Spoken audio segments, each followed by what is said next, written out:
Two local nonprofits are teaming up for Christmas in February to provide food and clothing to Peninsula families. However, as grant funding dries up in Virginia, grassroots leaders say the pressure to provide is growing. Jordy Clark explains. Christmas came early, or maybe late, depending on how you look at it. Outside of the Legacy of Hope Foundation on Buxton Avenue in Newport-News, families lined up for groceries, winter coats, shoes, toys, and Christmas goodies. But for leaders, this mission didn't start here.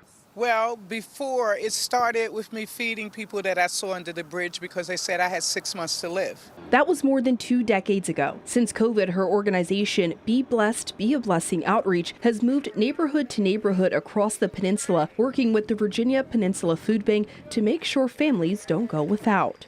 I belong to the Virginia Peninsula Food Bank. I'm one of their partners. So our mission is everyone deserves to eat. Saturday's Christmas in February brought together food, clothing, bikes, and household goods, a partnership with the Legacy of Hope Foundation to reach even more families. We clothe, we feed, we educate, and we empower. But behind the hugs and grateful smiles is a growing challenge. As grants become harder to secure and some funding dries up, leaders say smaller grassroots groups are feeling the strain. A lot of the larger organizations get the big funding.